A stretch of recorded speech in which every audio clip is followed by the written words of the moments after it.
Railway gate keeper ரயில் வரும்போது கேட்டை மூடாமல் தூங்கியதால் தான் இந்த விபத்து நடந்திருப்பதாக ஒரு தரப்பிலிருந்து சொல்லப்படுகிறது. அதே சமயம் பள்ளி வேன் ஓட்டுநரின் வற்புறுத்தலின் பேரிலேயே ரயில்வே கேட் கீப்பர் அந்த கேட்டை திறந்ததால் இந்த விபத்து நேரிட்டதாகவும் சொல்லப்படுகிறது. ஆனால் முழுமையான இந்த விபத்து நேர்ந்ததற்கான முழுமையான காரணம் இன்னும் சரியாக சொல்லப்படவில்லை. விபத்து நடந்தது எப்படி என்பது குறித்து ரயில்வே துறையினரும் தீவிரமாக விசாரித்து வருகின்றனர். ஆனால் ரயில்வே துறை தரப்பிலிருந்து முதலில் சொல்லக்கூடிய அந்த தகவலானது எப்படி என்றால், பள்ளி வேன் ஓட்டுநர் தான் ரயில்வே கேட் கீப்பரை வற்புறுத்தியதாகவும் அதன் காரணமாகவே விபத்து நடந்ததாகவும் ரயில்வே துறை தரப்பிலிருந்து சொல்லப்படுகிறது. ஆனால் இது குறித்தான விசாரணை தற்போது நடைபெற்று வருகிறது. எப்படி இருப்பினும் 2 உயிர்கள் பறிபோகி இருக்கின்றன. இந்த மாதிரியான சம்பவங்கள் பலமுறை நடைபெற்றிருந்தாலும் இதிலிருந்து நாம் இன்னமும் பாடம் கற்றுக்கொள்ளவில்லை என்றே தெரிகிறது. இது தொழில்நுட்ப கோளாறால் ஏற்பட்ட விபத்தா அல்லது மனித தவறினால் ஏற்பட்ட விபத்தா என்று இன்னமும் தெரியவில்லை. இந்த விபத்தில் காயமடைந்த மாணவர்கள் மற்றும் அந்த வாகன ஓட்டுநர், பள்ளி வேன் ஓட்டுநர் அனைவரும் தற்போது மருத்துவமனையில் அனுமதிக்கப்பட்டு சிகிச்சை பெற்று வருகிறார்கள். அவர்களுடைய உடல்நிலை சீராக இருப்பதாக மருத்துவமனை தரப்பிலிருந்து தகவல் சொல்லப்பட்டிருக்கிறது. ஒரு மாணவருடைய உடல் மேல் சிகிச்சைக்காக அந்த மாணவர் மட்டும் தற்போது புதுச்சேரியில் இருக்கக்கூடிய ஜிப்மர் மருத்துவமனைக்கு அனுப்பப்பட்டிருப்பதாகவும் மருத்துவமனை தரப்பிலிருந்து சொல்லப்பட்டிருக்கிறது. 6ஆம் வகுப்பு மாணவன் நிமிலேஷ், 11ஆம் வகுப்பு படிக்கும் சாருமதி ஆகிய 2 மாணவர்கள் இந்த விபத்தில் சம்பவ இடத்திலேயே உயிரிழந்திருக்கின்றனர். இந்த விபத்து தொடர்பான கூடுதல் விவரங்களுடன் எமது செய்தி அரங்கிலிருந்து இணைகிறார் நித்யானந்தன். தற்போது இந்த விபத்து குறித்தான தகவல் என்ன சொல்ல? ரயில் வருவதற்கும் பள்ளி வேன் வருவதற்குமான இந்த இடைப்பட்ட நேரத்தை கேட் மூடியிருக்க வேண்டும் என்பது இந்திய ரயில்வேவுடைய சட்டமாக இருக்கிறது. ஆனால் பள்ளியுடைய அந்த வேனை இயக்கிய ஓட்டுநர் கேட்டதன் காரணமாக ரயில்வேவுடைய கேட் கீப்பர் பங்கஜ் சர்மா ரயில் கேட்டை திறந்து விட்டதாக தற்பொழுது ரயில்வே தரப்பிலிருந்து கூறப்படுகிறது. ஒருவேளை ஓட்டுநரே கேட்டிருந்தாலும் பங்கஜ்குமார் அந்த ரயில்வே கேட்டை திறந்திருக்கக்கூடாது. என்றால் அதுதான் விதி. ரயில் வரும்பொழுது யார் கேட்டாலும், முதலமைச்சரே வந்து கேட்டாலும் அந்த கேட்டை திறக்கக்கூடாது. அவசரத்திற்கு ஆம்புலன்ஸ் செல்ல வேண்டும் என்றாலும் ரயில் வரும்பொழுது ஆம்புலன்ஸ் நின்று தான் செல்ல வேண்டும். உயிருக்கே ஆபத்தாக ஒரு வாகனம் வந்தாலும் அந்த வாகனம் நின்று செல்ல வேண்டும் என்பதுதான் விதி, ரயில்வேவுடைய சட்டமாகவும் இருக்கிறது. ஆனால் அந்த சட்டத்தை மீறி இந்த பள்ளி வாகனத்தை இயக்கிய ஓட்டுநர் கேட்டதன் அடிப்படையில் நான் திறந்து விட்டேன் என்று பங்கஜ் சர்மா முதற்கட்ட தகவலை ரயில்வேயிடம் கூறியிருக்கிறார். அவரை சஸ்பெண்ட் செய்திருக்கிறது திருச்சி கோட்டம் ரயில்வே. ஆனால் இருந்தபோதிலும் அவர் அந்த வாகனத்தை இயக்கிய ஓட்டுநர் கேட்பதற்காகலாம் ரயில்வே கேட்டை திறந்து விடுவார் என்றால் அது கேள்விக்குறிதான். அப்படி யாரும் திறக்க மாட்டார்கள். ரயில்வேவுடைய ஊழியர்கள் திறப்பதற்கான வாய்ப்புகள் மிக மிக மிக குறைவு. ஆகவே பங்கஜ் சர்மா என்பவர் அங்கு உள்ளூர் மக்களை விசாரிக்கும் பொழுது உள்ளூர் மக்கள் கூறக்கூடிய முதற்கட்ட தகவல் என்பது, அவர் தினம்தோறும் காலை நேரத்தில் தூக்க கலக்கத்தில் அமர்ந்து கொண்டு செல்போன்களை பார்த்து கொண்டிருப்பது வழக்கமாக வைத்திருப்பார். ஆகவே இன்றும் அப்படித்தான் இருந்திருக்கிறார். ரயில்வே கேட் திறந்திருந்த காரணத்தினால் அந்த பள்ளி வாகனம் என்பது ரயில்வே கிராசிங்கை கடந்து சென்றது. இந்த நேரத்தில் தான் விபத்து ஏற்பட்டிருப்பதாக கிராம பொதுமக்கள் கூறுகிறார்கள். கடலூருடைய செம்மங்குப்பம் கிராமத்தை சார்ந்த அந்த பொதுமக்கள் கூறக்கூடிய முதற்கட்ட தகவலாக இருக்கிறது. ஆனால் ரயில்வே தரப்பிலிருந்து கூறக்கூடிய தகவல் என்பது, அந்த பள்ளி வேனுடைய ஓட்டுநர் கேட்டார், அதனால் இவர் திறந்தார். ஒருவேளை பள்ளி வேனுடைய ஓட்டுநரே கேட்டிருந்தாலும் கேட் கீப்பர் அதை திறக்கக்கூடாது. என்றால் ரயில் வரும், விபத்து ஏற்படும், பள்ளி வேன் இப்படி இருக்கக்கூடிய ஒரு வேளையில் அந்த பங்கஜ் சர்மா எனக்கூடிய அந்த ரயில்வே ஊழியர் நல்ல மனநிலையில் இருந்தாரா, அல்லது இரவு குடித்துவிட்டு காலையில் பணிக்கு வந்திருக்கிறாரா, அல்லது அவர் செல்போனை பார்த்து அமர்ந்து கொண்டிருந்தாரா, தூக்க கலக்கத்தில் இருந்தாரா என்பதெல்லாம் அவர் உடனடியாக மருத்துவ பரிசோதனைக்கு எடுத்து சென்று அவருடைய உடலில் ஆல்கஹால் ஏதேனும் இருக்கிறதா என்பது குறித்தான ஆய்வுகள்லாம் நடத்த வேண்டும். என்றால் ஒரு பள்ளியினுடைய வாகன ஓட்டுநர் பள்ளியுடைய வாகனத்தை நான் இயக்குகிறேன் என்று அவருக்கு தெரியும். ரயில்வே கிராசிங்கில் ரயில்வே கேட் மூடப்பட்டிருந்தால் அது திறக்கக்கூடாது என்பது பள்ளியுடைய வாகன ஓட்டுநருக்கு தெரியும். இதெல்லாம் தெரிந்திருந்தாலும் ஒரு கேட் கீப்பருக்கான பணி என்பது ரயில் வரப்போகிறது என்று தெரிந்திருந்தால் உடனடியாக அந்த கேட்டை மூட வேண்டும். எந்த வாகனத்தையும் உள்ளே அனுமதிக்கக்கூடாது. ரயில் அந்த வழியாக சென்றதுக்கு பிரகாரம் தான் திறந்து விட வேண்டும்.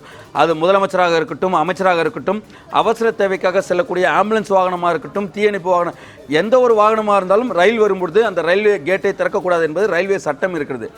அப்படி இருக்கும் பொழுது பள்ளி வேனுடைய ஓட்டுநர் கேட்டார், நான் திறந்தேன் என கூறுவது முற்றிலும் முரண்பட்ட ஒரு தகவலாக இருக்கிறது. ஆகவே இந்த பங்கஜ் சர்மா மது போதையில் இருந்தாரா, அல்லது காலையில் தூக்க கலக்கத்தில் இருந்தாரா, அல்லது செல்போன் பார்த்து கொண்டு அலட்சியமாக இருந்தாரா என்பது குறித்து பங்கஜ் சர்மாவை விசாரணை நடத்த வேண்டும். ஆனால் அதையெல்லாம் விட்டுவிட்ட ரயில்வே துறையினர் முதற்கட்டமாக வாகன ஓட்டுநர் திறக்க கூறினார், உடனே இவர் திறந்தார் என்ற ஒரு அந்த கருத்தை கூறுவது என்பது முற்றிலும் முன்னுக்கு பின் முரணாக இருக்கக்கூடிய ஒரு தகவலாக இருக்கிறது. மறைக்கக்கூடிய விவகாரமாக இருக்கிறது. ரயில்வே துறை இந்த விபத்தை தங்களுடைய விபத்தாக இல்லாமல் பொறுப்பேற்காமல் பள்ளி வேனுடைய ஓட்டுநர் மீது திசை திருப்புவதற்காக செய்யக்கூடிய அந்த முதற்கட்ட தகவலாக தான் இதை பார்க்க முடிகிறது. இரண்டாவதாக பார்க்கும் பொழுது 2 குழந்தைகள் பலியாக இருக்கிறார்கள் இந்த விபத்தில். அதில் மிக முக்கியமாக கூற வேண்டும் என்றால் +1 படிக்கக்கூடிய மாணவி சாருமதி இறந்திருக்கிறார். அதே போல் 6ஆம் வகுப்பு படிக்கக்கூடிய நிவாஸ் மாணவன் இறந்திருக்கிறார். 2 இறந்திருக்கிறார்கள்.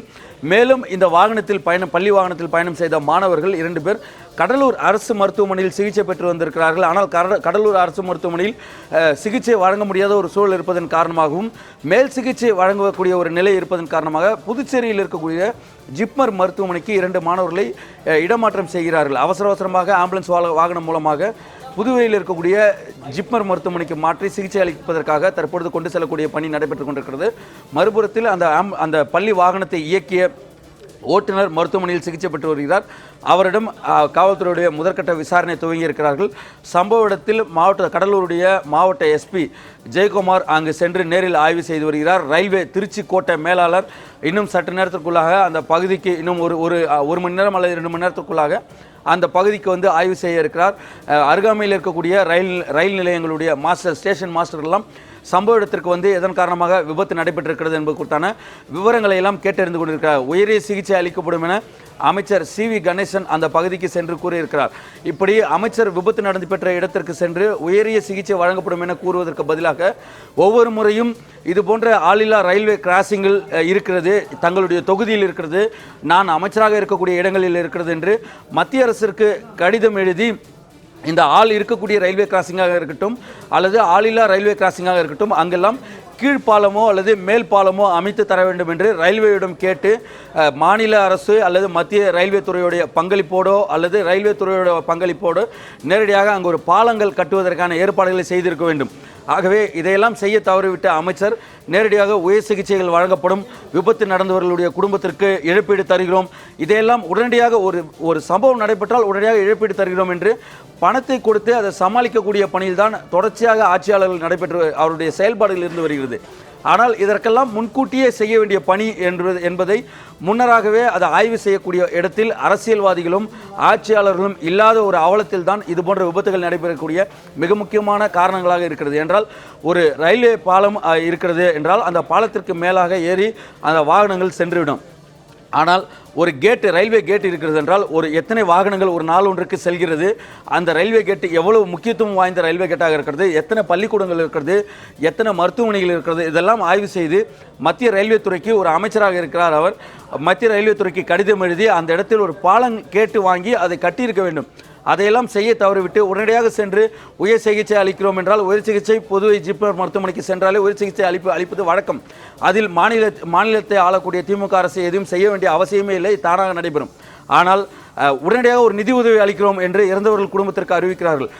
நிதியுதவி அளிக்க வேண்டும் என்பது விதி மரபு, அதையெல்லாம் பார்த்து கொள்ளலாம். ஆனால் ஒரு சம்பவம் நடைபெறுவது, ஒரு விபத்து நடைபெறாமல் தடுக்க வேண்டியது அரசுடைய கடமை. இதை ஏன் செய்ய தவறுகிறது அரசு என்றுதான் இந்த நேரத்தில் கேள்வி எழுப்ப வேண்டிய நிலைக்கு தள்ளப்பட்டிருக்கிறது. தமிழகத்தில் எத்தனை இடத்தில் இது போன்ற ரயில்வே கிராசிங்கில் இருக்கிறது, எத்தனை இடத்தில் ஆளில்லா ரயில்வே கிராசிங் இருக்கிறது, எத்தனை இடத்தில் ஆட்கள் இருக்கிறார்கள், அந்த ரயில்வே கிராசிங் எல்லாம் மாநில அரசுடைய பங்களிப்போ மத்திய அரசு பங்களிப்போடு மேம்பாலங்கள் கட்டலாம் அல்லது கீழ்ப்பாலங்கள் கட்டலாம். இதற்கெல்லாம் நடவடிக்கை எடுக்காமல் விபத்து நடைபெறும் பொழுதெல்லாம் நிதி உதவி அளிப்பது, உரிய சிகிச்சை அளிக்கிறோம் என்று ஒவ்வொரு விபத்தையும் கடந்து செல்லக்கூடிய இடத்தில் தான் அரசியல்வாதிகளும் ஆட்சியாளர்களும் இருந்து வருகிறார்கள் என்பதுதான் இந்த அவல நிலை.